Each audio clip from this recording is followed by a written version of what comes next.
Estamos no ar, sejam bem-vindos. Mais um encontro para tratar de erros. Nunca é bastante, não, a gente não pode falar de excesso de encontros para falar de erros. Falar de erros é sensacional, a gente precisa falar de erro.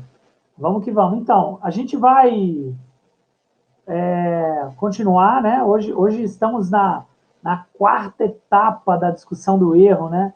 É muito erro para a gente discutir, refletir, mas temos, além da surpresa hoje, é uma surpresa assim, vamos dizer assim, uma surpresa saborosa.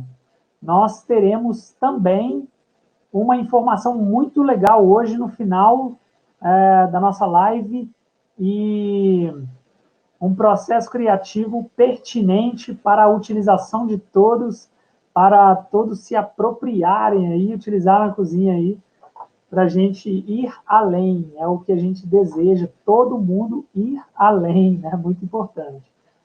Pessoal, a primeira coisa que é muito importante dizer é que pode parecer, olha, no final da live, eu vou comprovar isso, e não sou eu que vai ter falado. Eu vou fazer uma citação incrível, então eu vou dizer para vocês agora. Olha só, não nunca é o bastante falar sobre erros, porque acaba que um erro na cozinha é um problema, né? E nunca é o bastante a gente falar de erro. E a gente vem hoje, mais uma vez, pela quarta vez na semana, tratar dos erros e principalmente dos erros que inspiram para a gente voar, né? Voar, voar, voar. Show de bola. Eu vou falar algumas coisas. Eu gosto sempre de trazer algumas considerações importantes, mas eu vou deixar um pouquinho para o final. Na metade da live tem a nossa surpresa deliciosa aí. E tem também um fechamento de uma surpresa aí, reflexiva para vocês ficarem com ela. Bom, a gente precisa continuar falando dos erros, e eu vou elencar dois momentos de erros assim fundamentais, importantes. Um mais para as Américas, obviamente, nós não podemos limitar isso, né? As Américas, mas é um mais para as Américas e outro mais para o lado da Europa, né? Mas, obviamente, a gente não limita, porque os erros, eles já transcenderam, né? E foram parar no mundo inteiro aí, e dá para a gente, vamos falar assim, saborear os erros históricos da culinária em qualquer parte do mundo. Então, eu queria trazer para vocês, hoje, dois grandes erros da culinária clássica, que resultaram em processos extremamente saborosos e hoje muito, vamos dizer assim, aprovados, né, pelo público de uma maneira geral, pelos comensais e tudo mais, e surgiram de erros. Obviamente, existem lendas, existem histórias, e a gente vai, na verdade, fazer contar alguns caminhos, mas não que isso seja a história verdadeira, real e tudo mais, né? Porque existem versões, isso é importante ser dito, né? Primeiro erro legal da gente abordar aqui hoje é o erro do queijo gorgonzola, né?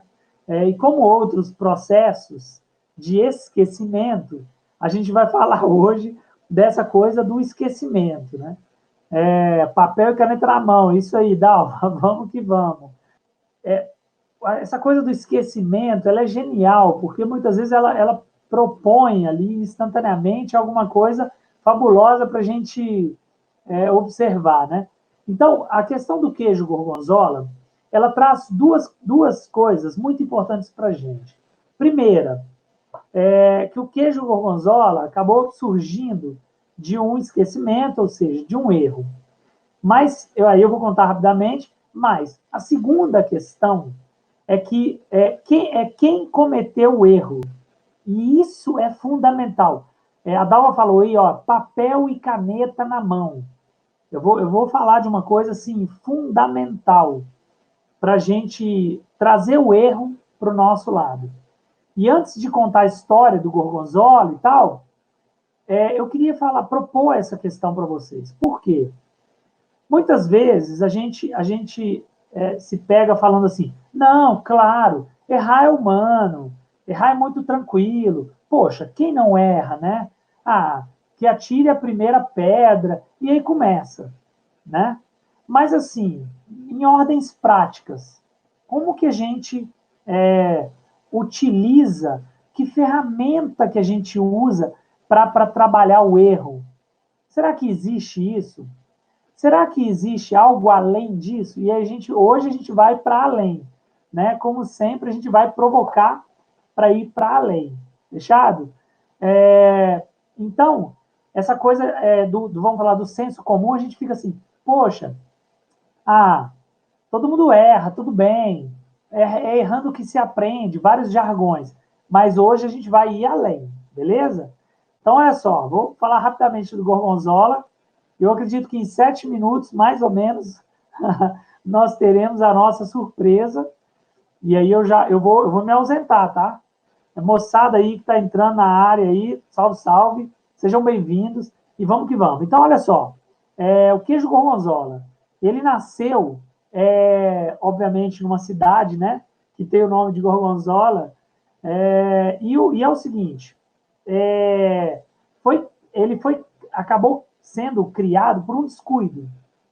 É, um funcionário, né, um queijeiro, foi fazer uma mistura né, no processo do queijo e percebeu que um leite que ele estava trabalhando azedou. Só que para não perder esse leite, ele foi meio safo, assim, né, entre aspas, e para não perder esse leite, ele pegou e juntou a outro leite que estava bacana, né? E isso gerou uma reação, né? Que gerou umas lacunas, umas bolhas de ar, em função do leite que estava azedo, e aí nessas bolhas de ar surgiram fungos, e aí começou o princípio, os primórdios do gorgonzola, que é um queijo fantástico, fabuloso, da família ali do Roquefort, né? E que vale muito a pena a gente entender o processo dele para a gente visualizar onde que a gente vai chegar hoje aqui. Mas olha só, eu contei um pouco rapidamente da história para vocês, que é por um descuido e tudo mais, mas eu falei no meio da história de um detalhe muito importante. Olha só, ele foi criado pelo descuido de um queijeiro amador. Um queijeiro amador. Ou seja, aquele funcionário não tinha a proficiência necessária para dominar todos os processos. E isso é muito rico. Quem critica um cozinheiro que está começando está completamente errado. Quem critica um estagiário está completamente errado. Porque se você tiver o olhar para as ações dessas figuras, vocês vão acabar aprendendo muito, porque eles têm um olhar amador. E a gente muitas vezes cai no erro, já que nós estamos falando de erro, caímos no erro de sermos arrogantes. E o que é arrogante? É arrogar para si, é trazer para você, só para você, a resolução do problema. Você fala, não, eu já sei, eu sou cozinheiro, sou chefe de cozinha há muitos anos. Pô, esse cozinheiro não sabe de nada, esse estagiário não serve para nada, aquele negócio todo. E não é bem assim, né? Se a gente observar os amadores, a gente vai aprender muito com esses caras. Muito. Então, essa história do Gorgonzola, para mim, nem a importância nem está no erro, tá? Obviamente é uma questão química que aconteceu e tudo mais e que gerou a reação, tal. Mas para mim, fundamentalmente, é a questão do amador, é o olhar de criança que a gente na UNTO tanto fala, olhar de criança, perguntar as coisas, mesmo sabendo. Você é um expert já na sua área? Beleza, pergunta como se não fosse. porque assim você vai ter respostas novas, né? Porque se você já é expert, as respostas você já tem. E isso é arrogar-se, né? Arrogar para si todas as situações. É a premissa do arrogante. Não numa terminologia ruim, pejorativa, não. Mas que o cara traz para ele só, né? A resolução do problema. Pô, pergunta para o estagiário, pergunta para o cozinheiro novato, entendeu? Porque eles vão ter o olhar de criança, o olhar do amador. E a história do Gorgonzola traz isso assim de uma forma muito fantástica, né? Que a gente precisa observar. Então a gente falou de dois erros, que foi o erro do queijo gorgonzola, né? Que gerou, que foi na verdade esse talvez um medo do queijeiro amador ali de misturar leites, um que estava meio começando a passar, né? Azedar, e aí misturou com leite normal para fresco para ver se salvava aquilo ali, para não levar uma bronca, não ser demitido, e deu o que deu, foi um grande resultado, e aquilo passou a ser reproduzido. O segundo erro é que a gente não pode desconsiderar o poder do amador, tá? Todas as pessoas são poderosas, todas as pessoas geram contributos, a gente não pode esquecer disso. Se ele não sabe do jeito que você sabe, ele tem todas as capacidades, condições de aprender, mas ele também tem outras habilidades que podem ser apresentadas, né, e trocar junto com você. Então, essa é a história do Gorgonzola. Nós vamos passar adiante para uma outra história, que é a história do doce de leite. Essa história do doce de leite ela é fabulosa. É pela simplicidade da história que ela se torna fabulosa, né? É isso que é o mais legal, né? Então, toda a história do doce de leite, ela está pautada, vamos dizer assim, no esquecimento também, assim como a gente falou do Gorgonzola, né?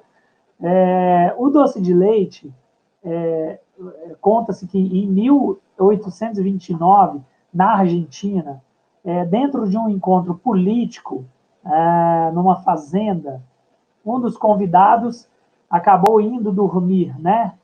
Relaxar ali antes da anfitrião chegar, da anfitriã, desculpa, chegar, e isso gerou um desconforto muito grande na governanta ali, na figura que estava fazendo o café, e o café era acompanhado de preparos com leite e açúcar, né? E essa figura foi lá chamar o convidado para sair daquele aposento, para não chatear a anfitriã, né, a dona da casa, e nesse momento de vai lá e conversa e tenta mediar uma situação tensa, ela esqueceu ligar a panela de leite e açúcar. Quando ela retorna, tem um creme marrom delicioso, é... e aí deu no que deu, a gente já sabe o final da história. Então, o doce de leite, ele traz também a simplicidade do erro, que é o esquecimento, pessoal. O esquecimento é algo passível, comum de todo mundo. Todo mundo pode esquecer e se esquece de algumas coisas, uma série de momentos. Hoje, com tamanha, vamos dizer assim, com o volume das informações, a gente não tem mais, difícil a gente ter um artifício para lembrar de tudo na nossa mente o tempo todo. Então é meio complexo essa história, né? Mas é permitido errar pelo esquecimento. Poxa, me esqueci. E é tão bacana ser sincero. Poxa, amigo, me esqueci do compromisso. Poxa, há algo que eu possa fazer para reparar, né? Então, algo nesse sentido. E a simplicidade do esquecimento do leite com açúcar na panela gerou um doce igualmente simples, mas assim, fabuloso, né? Fabuloso para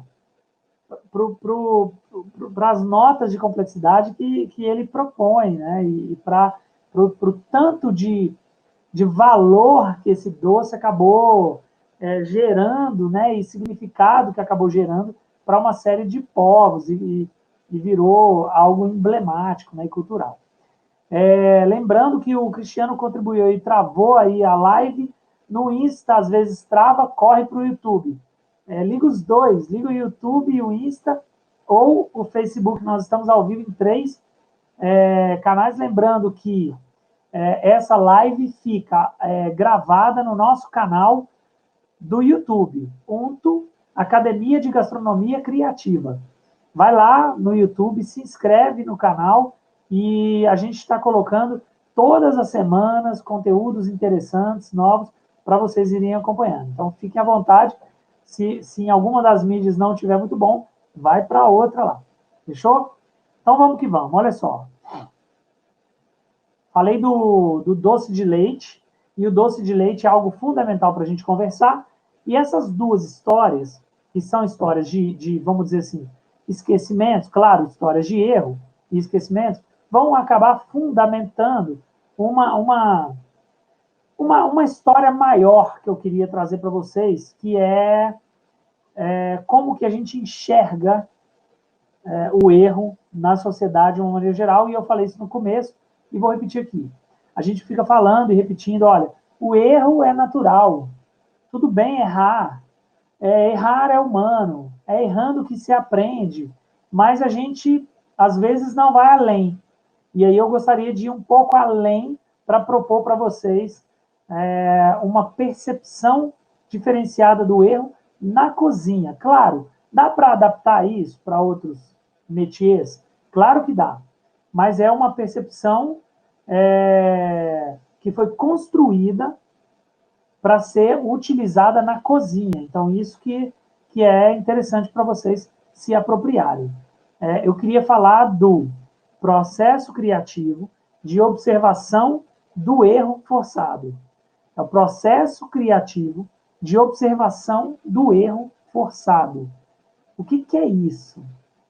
Já que a literatura, já que a história da gastronomia, já que uma série de vamos falar assim, lugares dão para a gente subsídio de que vários preparos foram feitos em função de erros, né, aconteceram em função de erros, e que se tornaram clássicos de tão bons que são,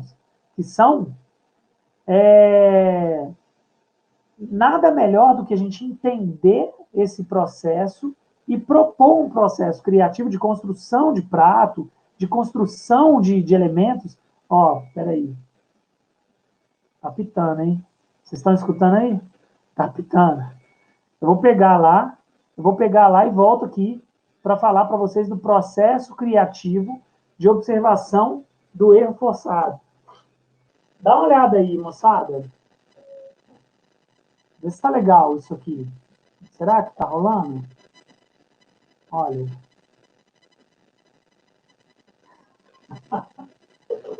Bom, a gente já tinha que falar do doce de leite mesmo, então vamos fazer ele, né?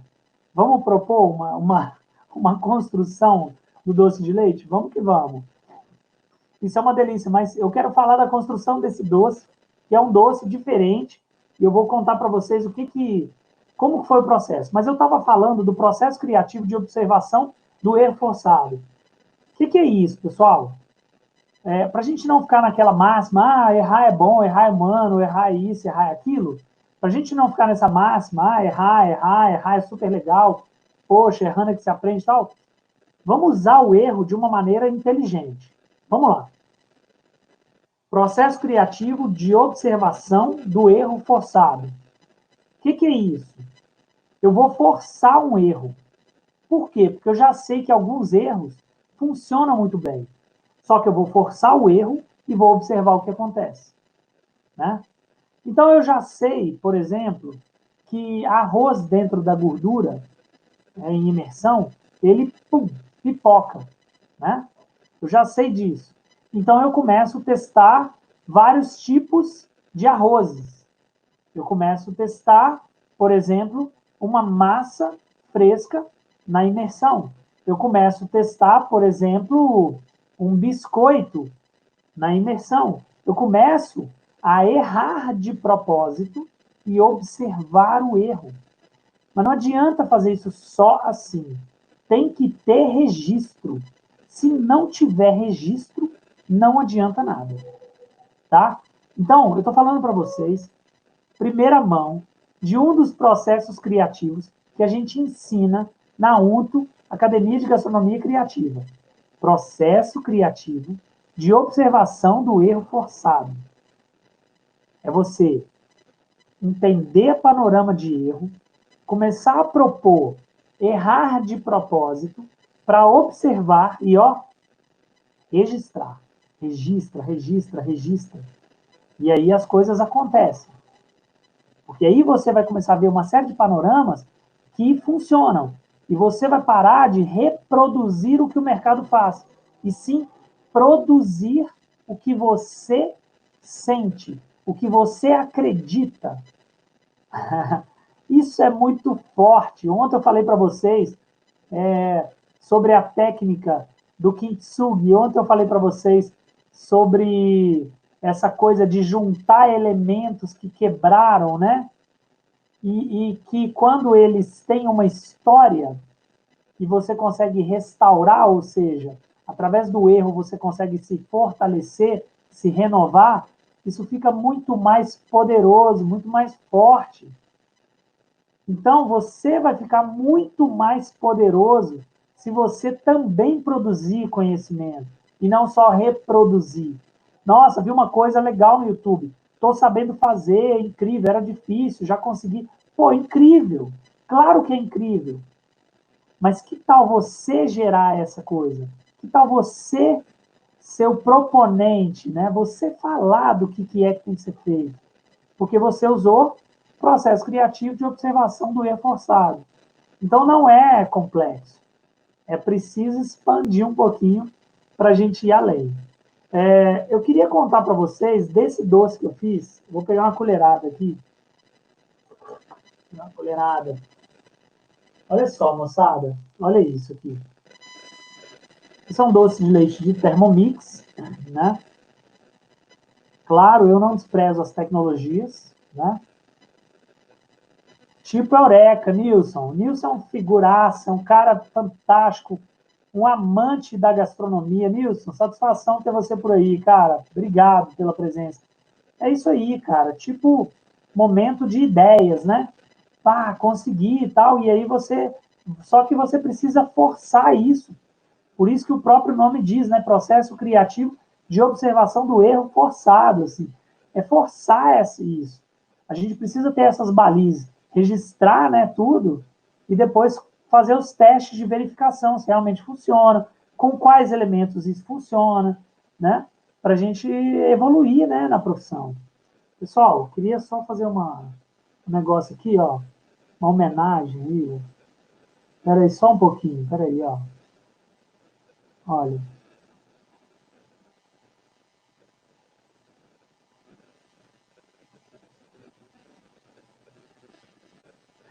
Tá difícil aqui, peraí. Só para eu entender o que está rolando. Espera só um pouquinho.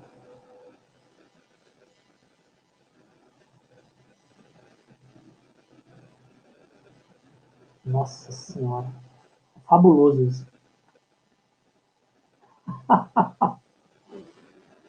Mas eu vou contar para vocês.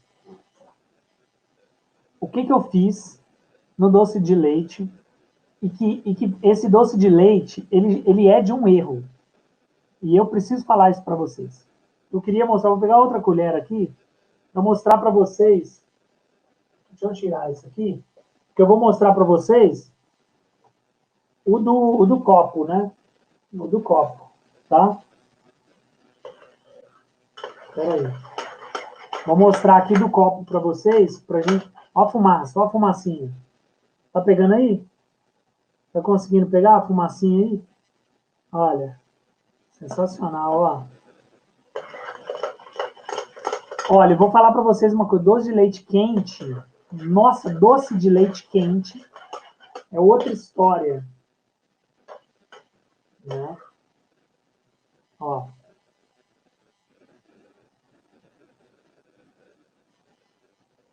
Ó. Tá sensacional o doce, pessoal. Tá sensacional. O cheiro tá sensacional. O que eu ia falar para vocês? esse doce que eu faço na Thermomix, ele surgiu de um erro, tá? Pessoal, vou falar para o doce de leite para vocês. Esse doce de leite é o seguinte, basicamente o doce de leite é leite e açúcar, ok? A gente já tem tradição de fazer, sempre fiz para os eventos, para as proposições de prato e tudo mais, sempre fizemos doce de leite com rapadura, sempre. E certa vez, pedi ao cozinheiro que estava trabalhando comigo para fazer o doce de leite de rapadura. E a gente tinha outros doces à disposição. Um deles era o doce de buriti, o outro era a geleia de mocotó, e o outro uma rapadura de banana. Sensacional a rapadura de banana. E quando eu separei os insumos e pedi para ele fazer o doce de leite com a rapadura comum, que já era um doce que eu fazia, que era complexo, super legal. Mas ele se enganou. Ele pegou a rapadura de banana. E quando eu provei, a banana veio assim, na hora. E a rapadura de banana é um negócio assim incrível. E quando eu provei, eu falei, caramba! E eu falei, você pegou a rapadura de banana? Ele falou, não. Eu falei, pegou. Pode provar aqui que você pegou. Ou então você pôs uma banana aqui. Não, pus a rapadura que você separou para mim. Não pôs, cara. Aí fomos lá e falamos, não, sensacional o resultado. E aí, o que eu fiz? Eu comecei a estudar isso, comecei a estudar, e comecei a errar de propósito. Errar de propósito. Bom, agora que eu já fazia o doce com a rapadura comum, agora eu vi que com a rapadura de banana fica sensacional, e eu comecei a errar de propósito. E a fundamentar isso, escrever. Processo criativo de observação, escrever. Observação do erro forçado. Bom, agora eu vou fazer um doce só com geleia de mocotó. Agora eu vou fazer um doce só com açúcar demerara. Agora eu vou fazer um doce só com goiabada. Agora eu vou fazer um doce e comecei uma série de proposições. E o que casou perfeitamente é o leite, a rapadura de banana e a geleia de mocotó. Né? Isso gerou um resultado ímpar. E o que acontece? Para a gente ter métrica. A indústria, muitas vezes, ela trabalha com três partes de leite, pelo menos, para uma de açúcar. Né?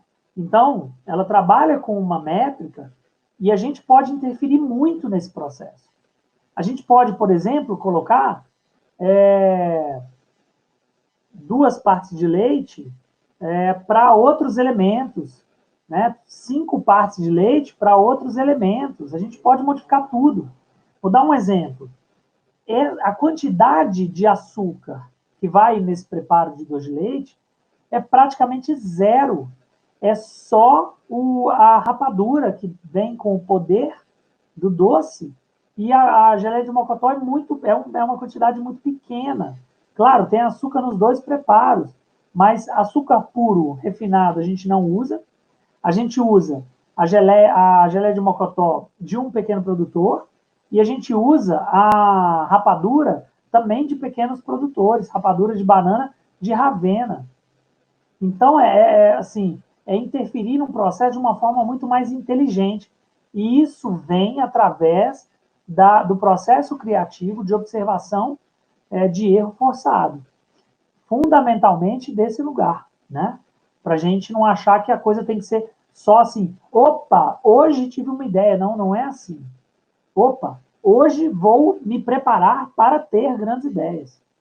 A história é essa. Opa, hoje vou me preparar para ter grandes ideias. Entenderam? Então, acho que é um pouco isso. Eu queria também falar uma frase muito legal do Einstein. E essa frase do Einstein, ela está no livro do Oportunidades Disfarçadas, volume 2. É isso mesmo, não apoio. A Unto vai me ajudar nessa? O apoio da Unto, a nossa equipe? Porque eu tô. Isso, bacana, obrigado. Então, é Oportunidades Disfarçadas, volume 2. É uma frase do Einstein sensacional. E eu queria falar para vocês, que é: Não é que eu seja muito inteligente, é que eu passo mais tempo com os problemas. Olha que surreal isso. Olha que incrível e que sensacional. Albert Einstein, que todo mundo fala, nossa, um grande gênio. E aí o cara, no alto da sua humildade, falou, não é que eu seja muito inteligente, é que eu passo mais tempo com os problemas. Ou seja, a minha dedicação em estar próximo ao erro, a um problema, a uma dificuldade, é maior do que as pessoas normalmente fazem. Então, é uma dedicação, vamos dizer assim, extra. E isso me torna mais capaz de dar respostas a esse erro. É simples assim. É tipo uma experiência, é isso aí. Mas a gente propõe isso através de um método fundamental, né? Na UNTA, a gente tem mais de 6 processos criativos criados por mim, exclusivos para atuar, para ser aplicados na gastronomia. É um divisor de águas quando a gente pensa que a gente vai atuar com um método e não empiricamente só. Se a gente fizer assim, só o dia que a gente errar, a gente vai, às vezes, observar isso uma vez, 2 vezes a cada 6 meses. Não errei, tive tempo de observar, anotei e tal, sabe? Não deu muito certo o feijão, aí eu fiz um bolinho porque veio de um erro, mas isso é muito aleatório.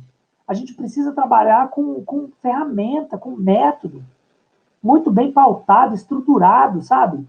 Porque, pessoal, o que acontece é o seguinte, é a diferença de você evoluir em 7 anos, 10 anos na profissão, e a diferença de você evoluir em 2 anos, em um ano.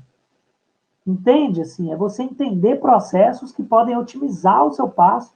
Olha o que o Einstein falou, não sou eu. Eu falei no início da live. Eu vou falar um negócio que não sou eu que estou falando, mas vai fundamentar essa coisa de entender o processo criativo, de observação do erro forçado, que a gente propõe na UNTO, como totalmente atrelado ao que o Einstein disse.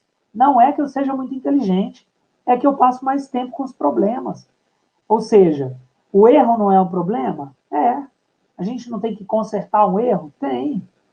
E que tal a gente fazer um caminho inverso da sociedade? Ao invés de negar o erro, eu virar e falar assim: vou trabalhar com erro vários dias da semana, porque eu vou induzir o erro. Eu vou fingir que eu não sei como faz um macarrão e eu vou propor ele de diversas formas. Eu vou pegar o macarrão e vou fritar. E vamos ver o que vai dar, porque às vezes vai dar algo sensacional. E a gente vê que os processos criativos, eles têm essa linha, eles vão por esse caminho, né? Hoje eu não vou beber uma água, eu vou só pegar mais uma colherada de doce. Espera só um minutinho. Maldade, hein? Maldade, hein? Nossa, mas assim, a complexidade do doce, nossa, é fabulosa, assim. A complexidade do doce com a rapadura de banana e com o mocotó é algo surreal. É surreal. Inclusive, você escolhe melhor, né? Você não pega diretamente aquele açúcar da indústria e pega, por exemplo, algo que veio de um pequeno produtor, né? Você pega uma geleia de mocotó que teve já um trabalho, que você está valorizando o trabalho de alguém, né? E você pega e apropria como parte do seu processo. Também é algo muito rico, né? Muito rico. É maldade. Vamos que vamos, né? É isso aí. Então, pessoal, basicamente é essa história que eu queria trazer para vocês, que a gente trilhou até agora 4 dias para falar do erro. Mas a gente não pode falar de uma forma só aleatória. Sabe, deixa eu contar um caso que eu errei, aí depois eu corrigi, tal. Tudo isso tem um caminho para chegar em algum lugar. A gente precisa chegar em algum lugar e mostrar uma proposta, sabe? A gente precisa mostrar uma forma de você usar isso a seu favor.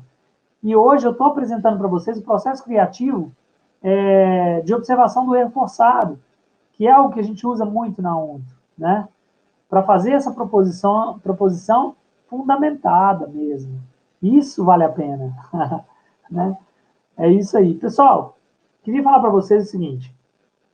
amanhã, é um recado, bom, primeiro recadinho é do Telegram, né? Equipe 1, tu coloca aí o link do Telegram. Nós estamos trabalhando bastante para deixar um conteúdo legal lá no Telegram, né? As dicas e tudo mais. Manda o conteúdo do Telegram, o link do Telegram para a galera. Nós estamos em várias redes sociais. Aqui no meu perfil do Adriano Vilhena, vocês acessam a bio aqui e tem lá o Linktree também, que vai dar acesso a todas as redes sociais da UNTO, né, Academia de Gastronomia Criativa, para a gente provocar, o intuito é provocar uma reflexão diferenciada em vocês, né? É provocar algo que seja muito forte, que façam vocês se movimentarem, né, para um lugar na gastronomia vamos dizer assim, de inovação e de, além da inovação, de compartilhamento desses conhecimentos que vocês vão estar gerando. E isso é que é legal, né? Depois, o que eu ia dizer é o seguinte, amanhã, provavelmente, nós faremos um bastidor.